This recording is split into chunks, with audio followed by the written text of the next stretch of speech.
이 세상의 끝은 어떤 모습일까요? 그리고 그 끝은 언제, 어떻게 찾아올까요? 성경은 이 질문에 대한 깊고 신비로운 답을 품고 있습니다. 단순한 예언을 넘어 우리 삶의 의미와 미래의 소망을 이야기하는 경이로운 메시지. 오늘은 그 성경이 말하는 종말에 대한 신비롭고 서정적인 여정을 함께 떠나보려 합니다. 지금 이 순간, 당신의 삶을 둘러싼 모든 것이 한순간에 사라진다고 상상해보세요. 사랑하는 이들, 소중한 추억들, 익숙한 풍경들 마치 신비로운 안개 속으로 사라지듯 모든 것이 변한다면 어떨까요? 성경은 바로 그런 변화, 즉 세상의 끝에 대해 이야기합니다. 하지만 단순히 두려운 종말이 아니라 새로운 시작과 희망이 담긴 거대한 그림을 그리고 있지요. 성경 속 예언들은 때로는 암호처럼 느껴지기도 하고 때로는 놀라운 기적처럼 다가오기도 합니다. 과연 성경은 이 종말에 대해 어떤 비밀스러운 이야기를 들려줄까요? 우리는 이 여정에서 고대 선지자들의 목소리를 듣고 예수님의 말씀을 통해 그 신비로운 진리를 엿볼 것입니다. 자, 이제 성경이 우리에게 속삭이는 종말의 비밀을 함께 파헤쳐 볼 시간입니다. 성경이 말하는 종말은 단순히 세상의 파괴를 의미하지 않습니다. 그것은 하나님의 거대한 구원 계획 속에서 필연적으로 다가오는 변화의 순간이며 죄와 악이 완전히 사라지고 새로운 하늘과 새로운 땅이 펼쳐질 놀라운 약속입니다. 이 종말은 개인의 죽음에서부터 인류, 역사의 마지막 장에 이르기까지 다양한 시간적 스케일에서 다루어질 수 있습니다. 성경은 말합니다. 보라, 내가 만물을 새롭게 하노라. 요한계시록 21장 5절. 이 말씀처럼 종말은 끝이 아닌 시작, 완전한 회복과 영원한 생명으로 나아가는 문입니다. 우리는 성경을 통해 종말에 대한 여러 가지 관점들을 만나게 됩니다. 마치 신비로운 보석을 다양한 각도에서 바라보듯 종말론 역시 여러 해석의 빛깔을 띠고 있습니다. 어떤 이들은 성경의 예언들이 이미 과거에 예수님 시대나 로마 제국 시대에 대부분 성취되었다고 말합니다. 이들은 과거주의자들이라고 불리며 요한계시록과 같은 예언서들이 당시의 시대적 상황을 반영한다고 해석합니다. 예를 들어 예루살렘 성전의 파괴나 로마의 핍박 같은 사건들이 종말론적인 예언의 성취였다고 보는 것이죠. 이들은 특히 초대교회 성도들이 겪었던 고난과 역사를 예언 성취의 주된 배경으로 삼습니다. 그 반대로 미래주의자들은 성경의 종말론적 예언들이 아직 성취되지 않았으며 앞으로 일어날 거대한 사건들을 예고한다고 주장합니다. 이들은 대환난, 적그리스도의 출현, 그리고 예수님의 재림과 같은 일들이 미래에 순차적으로 일어날 것이라고 믿습니다. 특히 요한계시록을 미래에 펼쳐질 드라마틱한 사건들의 예언서로 해석하며 그 예언들이 성취될 때를 고대합니다.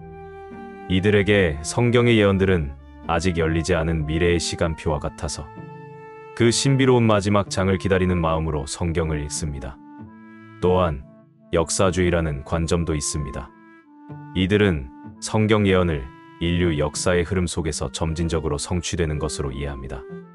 종교 개혁가들이 주로 따랐던 이 관점은 성경의 예언들이 역사 속의 특정한 인물, 국가, 사건들과 연결되어 현재까지 이어져 내려오고 있다고 해석합니다.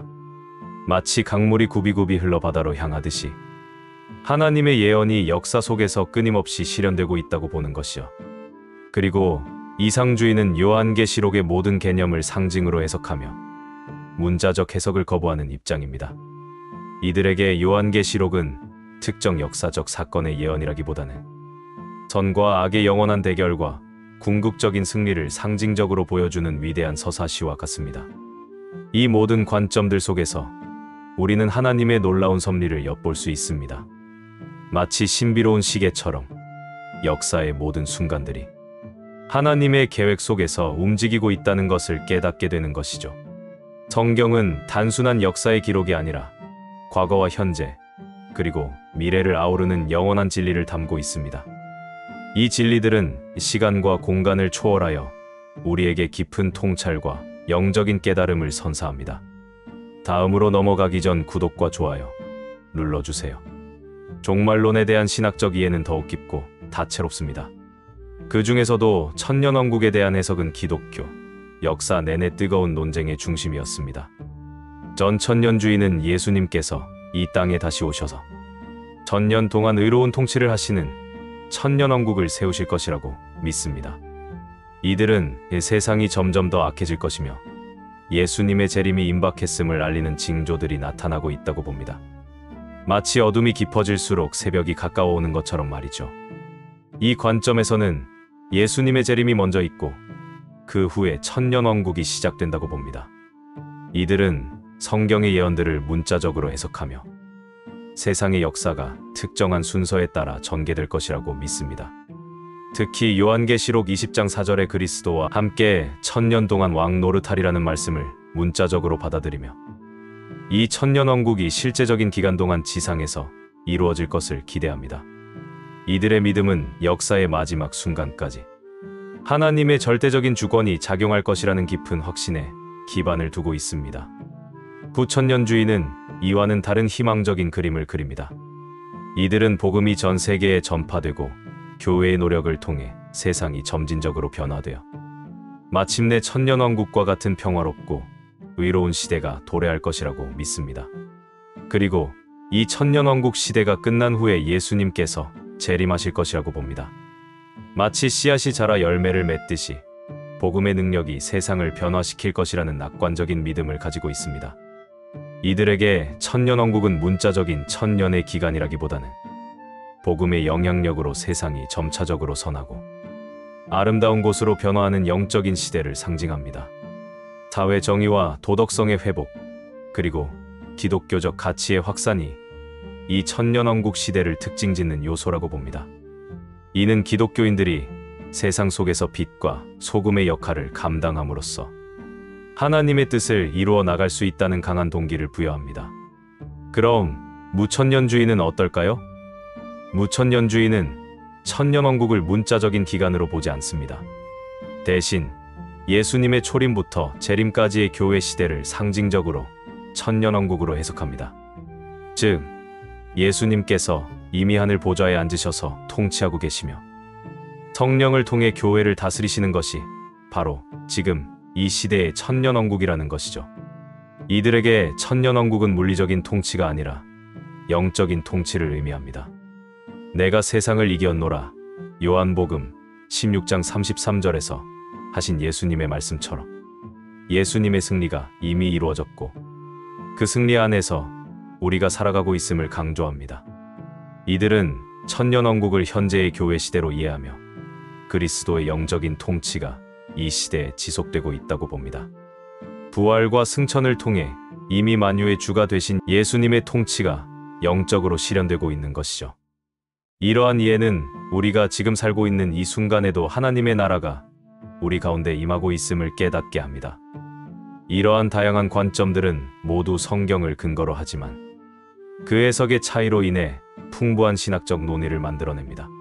중요한 것은 어떤 관점을 택하든 성경이 우리에게 궁극적으로 전하고자 하는 메시지, 즉 하나님의 주권과 사랑, 그리고 구원의 약속을 잊지 않는 것입니다. 각각의 관점이 지닌 신비로움과 깊이를 이해하는 것은 우리의 믿음을 더욱 풍성하게 만들어줍니다. 성경은 종말에 대한 다양한 예언과 징조들을 기록하고 있습니다. 예수님께서는 감람산 설교를 통해 종말의 때에 일어날 여러 가지 징조들을 말씀하셨습니다. 민족이 민족을, 나라가 나라를 대적하여 일어나겠고 곳곳에 기근과 지진이 있으리니 이 모든 것은 재난의 시작이니라. 마태복음 24장 7에서 8절. 또한 불법이 성함으로 많은 사람의 사랑이 식어지리라. 마태복음 24장 12절에서 말씀하시며 영적인 어두움이 깊어질 것을 예고하셨습니다. 이러한 징조들은 단순히 세상의 혼란을 넘어 하나님의 심판과 회복의 때가 가까워 오고 있음을 알리는 신비로운 신호들입니다. 마치 밤하늘의 별들이 특정한 형태로 배열될 때 어떤 중요한 사건을 예고하는 것처럼 말이죠. 역사 속에서 우리는 이러한 징조들의 그림자를 수없이 보아왔습니다. 전쟁, 자연재해, 사회적 혼란, 그리고 인간 내면의 도덕적 타락은 인류 역사 내내 반복되어 왔습니다. 성경은 이러한 현상들을 단순한 우연이 아니라 종말을 향해 가는 인류 역사의 한 부분으로 설명합니다. 사도 바울도 데살로니가전서와 후서에서 예수님의 재림과 관련된 중요한 가르침을 전했습니다. 주께서 호령과 천사장의 소리와 하나님의 나팔 소리로 친히 하늘로부터 강림하시리니 그리스도 안에서 죽은 자들이 먼저 일어나고 그 후에 우리 살아남은 자들도 그들과 함께 구름 속으로 끌어올려 공중에서 주를 영접하게 하시리니 그리하여 우리가 항상 주와 함께 있으리라. 데살로니가전서 4장 16에서 17절. 이 말씀은 예수님의 재림 때 일어날 놀라운 사건, 즉 죽은 자들의 부활과 살아있는 성도들의 휴거를 묘사합니다. 마치 마법처럼 혹은 상상을 초월하는 기적처럼 영광스러운 변화가 일어날 것이라고 성경은 예언하고 있습니다. 이 순간 시간과 공간의 경계가 허물어지고 영원한 세계가 현실로 다가오는 듯한 신비로운 광경이 펼쳐질 것입니다. 베드로 사도 역시 베드로후서에서 말세에 나타날 거짓 교사들과 세상의 심판에 대해 경고하며 새로운 하늘과 새 땅에 대한 소망을 강조했습니다. 그러나 주의 날이 도둑같이 오리니 그날에는 하늘이 큰 소리로 떠나가고 물질이 뜨거운 불에 풀어지고 땅과 그 중에 있는 모든 일이 드러나리로다. 베드로후서 10장 10절. 이 말씀은 주의 날이 예기치 않게 찾아올 것이며 세상의 모든 것이 심판을 받을 것이지만 동시에 새로운 창조가 이루어질 것을 암시합니다. 이 파괴와 심판의 과정을 통해 정화된 세상은 다시 하나님의 영광으로 가득 채워질 것이며 새 하늘과 새 땅이 펼쳐질 것이라는 약속은 우리에게 참된 위로와 희망을 줍니다. 요한계시록에는 이러한 새 하늘과 새 땅의 모습이 더욱 생생하게 그려져 있습니다. 내가 새 하늘과 새 땅을 보니 처음 하늘과 처음 땅이 없어졌고 바다도 다시 있지 않더라. 또 내가 봄의 거룩한 성새 예루살렘이 하나님께로부터 하늘에서 내려오니 그 준비한 것이 신부가 남편을 위하여 단장한 것 같더라. 요한계시록 21장 1에서 2절. 이 아름다운 비전은 종말이 단순히 두려운 끝이 아니라 하나님의 완전한 회복과 영원한 아름다움이 시작되는 순간임을 선명하게 보여줍니다. 이 모든 성경적 근거들은 우리가 살고 있는 이 시대가 단순한 우연의 연속이 아니라 하나님의 크고 놀라운 계획 속에서 움직이고 있다는 것을 보여줍니다. 마치 위대한 예술가가 자신의 작품을 완성해 나가듯이 하나님께서는 인류의 역사를 창조하시고 이끌어 가시며 마침내 가장 영광스러운 결말을 맺으실 것입니다. 이 모든 과정 속에서 하나님의 사랑과 공의, 그리고 변치 않는 약속이 분명하게 드러납니다. 종말론은 기독교 신앙에서 매우 중요한 위치를 차지합니다. 그것은 단순히 미래에 대한 궁금증을 해소하는 것을 넘어 우리의 현재 삶에 깊은 영향을 미치기 때문입니다.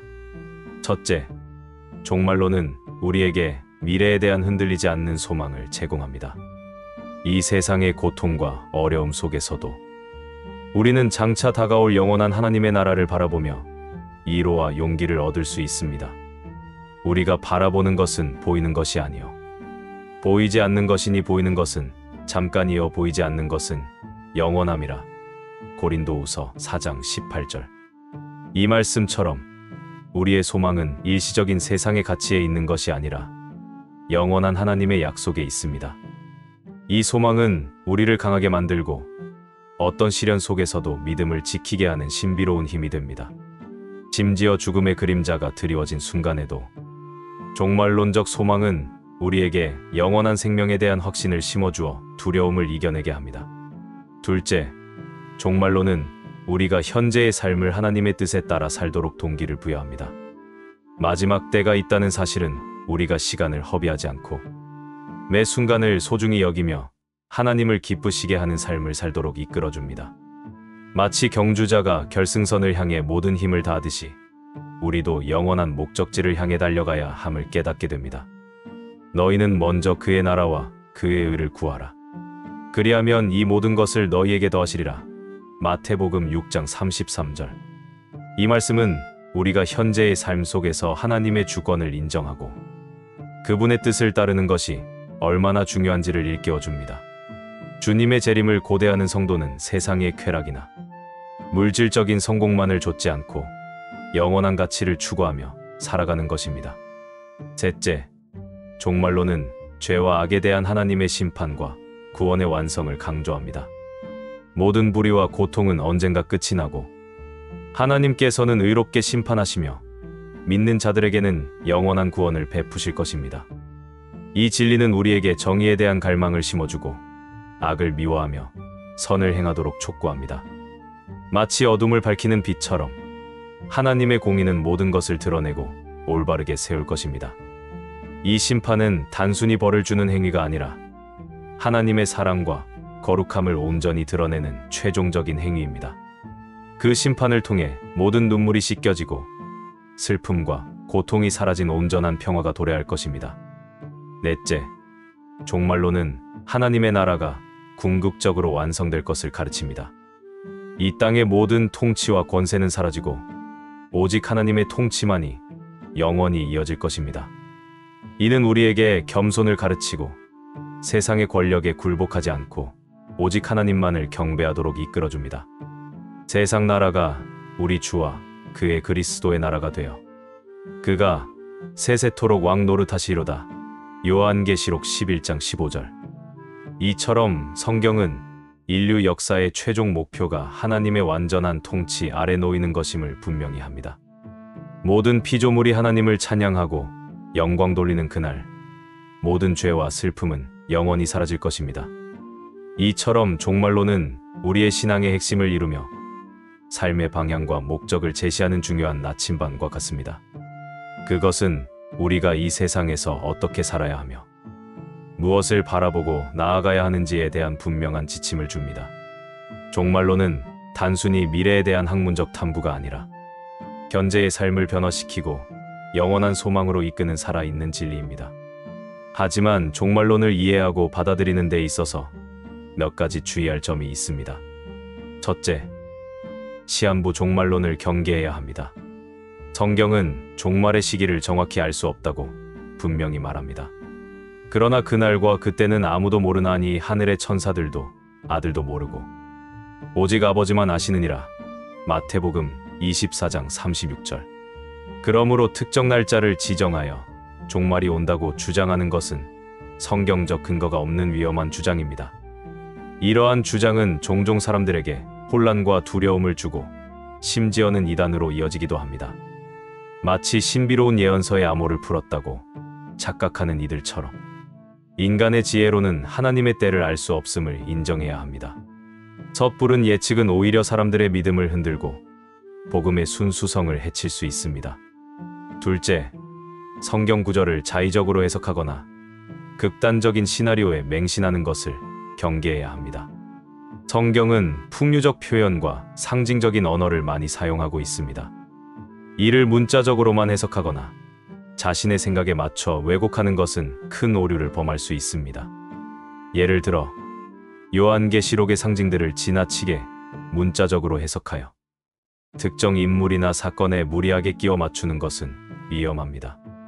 우리는 성경을 해석할 때 성령의 인도하심을 구하고 교회의 전통과 신학적 연구를 통해 균형 잡힌 시각을 가져야 합니다. 성경은 신비롭지만 그 신비를 풀기 위해선 겸손과 지혜가 필요합니다. 다양한 해석의 가능성을 열어두되 핵심적인 진리에서 벗어나지 않도록 주의해야 합니다. 셋째, 종말론은 미래에 대한 소망을 주는 동시에 현재의 책임과 사명을 강조해야 합니다. 어떤 이들은 종말이 곧 온다는 생각에 현재의 삶을 등한시하거나 세상에 대한 모든 책임을 포기하기도 합니다. 그러나 예수님께서는 종말의 때를 기다리며 깨어 있으라고 말씀하시면서도 동시에 주님의 재림을 준비하며 충성스럽게 자신의 삶과 사명을 감당하라고 가르치셨습니다. 마치 주인이 돌아올 때까지 맡겨진 일을 성실히 하는 종처럼 말이죠. 그러므로 너희는 가서 모든 민족을 제자로 삼아 아버지와 아들과 성령의 이름으로 세례를 베풀고 내가 너희에게 분부한 모든 것을 가르쳐 지키게 하라 볼지어다. 내가 세상 끝날까지 너희와 항상 함께 있으리라 하시니라. 마태복음 28장 19절에서 20절. 이처럼 대위임령은 우리가 마지막 때를 살아가는 동안에도 복음을 전하고 제자를 삼는 사명을 게을리하지 말아야 함을 분명히 보여줍니다. 종말론은 우리를 수동적인 태도에 머무르게 하는 것이 아니라 더욱 적극적으로 하나님의 나라를 위해 살아가도록 이끄는 강력한 동기가 되어야 합니다. 우리는 이 땅에서 하나님의 도구로 사용되어 주님의 뜻이 이루어지도록 노력해야 합니다. 성경이 말하는 종말은 단순한 끝이 아니라 하나님의 구원 계획의 절정이자 새로운 창조의 시작입니다. 그것은 두려움의 메시지가 아니라 소망과 위로, 그리고 책임의 메시지입니다. 우리는 이 신비롭고 거룩한 진리를 통해 우리의 삶을 다시 돌아보고 영원한 가치에 우리의 시선을 고정해야 합니다. 어둠 속에서 빛을 발견하고 절망 속에서 소망을 품게 하는 성경의 종말론은 우리의 영혼을 깨우고 더 나은 삶을 향해 나아가도록 이끌어줍니다. 별이 빛나는 밤하늘 아래 우리는 다시 한번 깊은 생각에 잠깁니다. 이 세상의 끝은 어떤 모습일까요? 그리고 그 끝 너머에는 무엇이 기다리고 있을까요? 성경은 우리에게 속삭입니다. 끝은 또 다른 시작이라고, 영원한 사랑과 정의가 다스리는 새로운 세상이 펼쳐질 것이라고 말이죠. 이 신비롭고 아름다운 약속을 붙들고 우리는 오늘도 희망찬 발걸음을 내딛습니다. 성경이 말하는 종말, 그것은 우리 삶의 가장 위대한 이야기입니다. 마지막으로 우리는 종말론이 우리에게 궁극적인 질문을 던진다는 것을 기억해야 합니다. 당신은 무엇을 위해 살아가고 있는가? 당신의 삶의 궁극적인 목적은 무엇인가? 이 질문에 대한 답을 성경의 종말론적 메시지에서 찾을 때 우리는 혼란스러운 세상 속에서도 흔들리지 않는 삶의 방향을 발견할 수 있을 것입니다. 모든 것을 주관하시는 하나님의 손길 아래 우리는 두려움 없이 미래를 바라볼 수 있습니다. 이 희망의 메시지가 여러분의 삶에 깊은 울림이 되기를 바랍니다.